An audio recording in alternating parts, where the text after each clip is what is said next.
John Grierson अपनी पुस्तक linguistic survey of India में बता रहा था कि यहाँ की भाषा राजस्थानी है। बस भारत सरकार के संविधान की 8वीं अनुसूची नहीं मानती कि राजस्थानी नाम की कोई भाषा है, बल्कि तमाम लोग इसको स्वीकार करते हैं कि राजस्थानी नाम की भाषा तो होती है। इस बात पर मुझे और बड़ा आश्चर्य होता है कि नेपाल के संविधान के अंदर राजस्थानी को मान्यता मिली भी। मैं नाम भूल जाता हूँ उनका, बाकी हनुमानगढ़ में कस्बा पड़ता है नोहर, वहां के रहने वाले एक कोई सेठ जी है जो नेपाल में इस बार एमपी का चुनाव जीते थे, और उन्होंने नेपाल की संसद के अंदर खड़े होकर जब शपथ ग्रहण की तो उन्होंने कहा कि मैं अपनी मातृभाषा राजस्थानी में शपथ ग्रहण लेना पसंद करूंगा। और नेपाल के स्पीकर ने कहा कि यस, आप राजस्थानी के अंदर ले सकते हैं, क्योंकि राजस्थानी को नेपाल की संसद द्वारा मान्यता प्रदान की गई है। और विडंबना की बात देखिए कि राजस्थान के 25 लोकसभा के सांसद और 10 राज्यसभा के सांसद खड़े होकर भारत की संसद के अंदर राजस्थानी के अंदर शपथ ग्रहण नहीं कर सकते। वो तो बहुत दूर की बात है। मुझे तो हैरानी और शर्मिंदगी, आश्चर्य और घोर अचंबा इस बात पर होता है कि 200 एमएलए खड़े होकर भी राजस्थान की विधानसभा के अंदर राजस्थानी में शपथ नहीं ले पाते हैं। वे लोग जो राजस्थान के लोगों द्वारा, उन लोगों द्वारा जो राजस्थानी बोलते हैं, उनके वोटों द्वारा चुनकर आते हैं, वो अपनी भाषा में खड़े होकर वहां पर शपथ नहीं ले सकते। बड़ा अजीब सा विरोधाभास नजर आता है कई बार कि यार किस प्रकार से एक अच्छी खासी भाषा को, जिसका इतना लंबा साहित्य है, इतना लंबा इतिहास है, किस प्रकार मुर्दा कर दिया गया, मार दिया गया भाषा को। मुझे कई बार लगता है क्या ही किया जा सकता है। पिछले 10 साल से तो मैं जब से समझ पकड़ा हूँ, हमेशा इस बात के रट लगाते हुए देखते हैं, लोगों से मैं सुनता हूँ कि इस बार मान्यता मिल जाएगी, इस बार फलान जी इसके लिए प्रयास कर रहे, इस बार फलान जी इसके लिए प्रयास कर रहे हैं, पर सफलताएं दूर की कुड़ी नजर आती है। इस बार जरूर मैंने अभी देखा कि होली पर जो राजस्थान पत्रिका का अंक था, वो राजस्थानी भाषा के अंदर उन्होंने खूब सारी चीजें लिखी, तब मुझे बड़ी खुशी हुई, क्योंकि राजस्थान पत्रिका उन समाचार पत्रों में एक रहा है जो राजस्थानी भाषा को मान्यता मिलने वालों में अड़चने पैदा करता रहा है हमेशा। उस पत्रिका का नाम राजस्थान पत्रिका रहा, परंतु उन्होंने हमेशा इस बात का विरोध ही किया कि राजस्थानी को मान्यता मिल जानी चाहिए।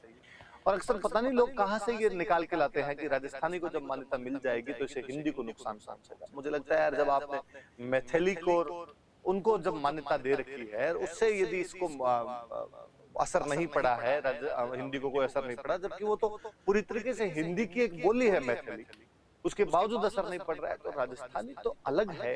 हिंदी से राजस्थानी का कोई लेना देना नहीं, वो पूरी तरीके से अलग भाषा है, कैसे असर पड़ जाएगा इसका। और तो क्या ही किया जा सकता है। मुझे कई बार लगता है कि सबसे अच्छा तरीका यह है कि अभी जनगणना वाले मार्ट साहब आपके घर पर आएंगे और वो आपसे पूछेंगे कि आपकी भाषा कौन सी है, तो प्लीज उनको भाषा अपनी हिंदी ना बताई जाए, अपनी भाषा राजस्थानी बताई जाए। एक बड़े स्तर पर जब कॉलम के अंदर राजस्थानी लिखी जाएगी तो शायद भारत सरकार के कानों तक जरूर रहेंगे कि इतने बड़े लोगों की भाषा को इस प्रकार से मारा नहीं जा सकता है। बिना नी वैन धड़री कोई पिछाण, माइड भाषा रे बिना क्या रो राजस्थान, कि बिना चेहरे के धड़ की पहचान नहीं की जा सकती है। उसी प्रकार बिना राजस्थानी के राजस्थान का अपने आप में कोई अस्तित्व नहीं। भाषा है संजीवनी जे कोई हड़मान ल्या उठ बैठो वन लिछमन राजस्थान, कि भाषा वो संजीवनी है जिसे यदि कोई हनुमान लेकर आएगा तो लक्ष्मण रूपी राजस्थान जो मूर्छित होकर गिरा हुआ है वापस खड़ा हो जाएगा। मुझे फिर सेठिया जी याद आते हैं, जब वो 92-93 में एक बार एक पत्रकार को जवाब देते हुए कहते हैं, जब वो पत्रकार पूछता है कि कौन सी राजस्थानी को मान्यता दी जाए, राजस्थान में तो आपके मेवाड़ी, वागड़ी, मारवाड़ी, कोई शेखावाटी, उदयपुर, आपके देवड़ावाटी, अहीरवाटी, खूब अलग अलग भाषाएं बोली जाती है। तब सेठिया जी बहुत ही संतुलित स्वर के अंदर उसे जवाब देते हैं कि मीरा कहेगी बिनय मानो भाषा राजस्थानी। अरे हमारी मीराबाई इतना बड़ा साहित्य रच के चली गई, जिसे तुम झूठ के नाम पर इतने सालों से हिंदी के अंदर पढ़ाते आते हो, जिस पृथ्वीराज रासो को तुम हिंदी का प्रथम इपिक बताते हो, वो पृथ्वीराज रासो हमारी राजस्थानी है। जिस मीराबाई को तुम वहां पर पढ़ा रहे हो वो हमारे राजस्थानी है। और गुजरात वाले जिस वीरमदेव सोनग्रारी वाद को गुजराती के अंदर पढ़ाते हैं वो भी हमारी राजस्थानी है। क्योंकि गुजराती राजस्थानी से अलग हुई भाषा है, बहन है उसकी।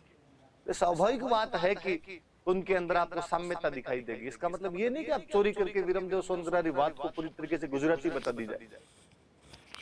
कई चीजें हैं।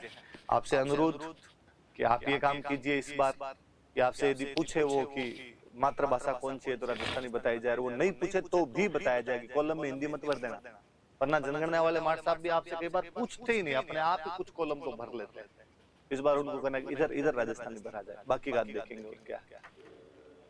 नेपाली, संथाली डोगरी बोडो को मान्यता मिल सकती है भारत के अंदर, तो हमने कौन सी मोरनी के भाटे मारे हैं जो हमें मान्यता ना दी जाए।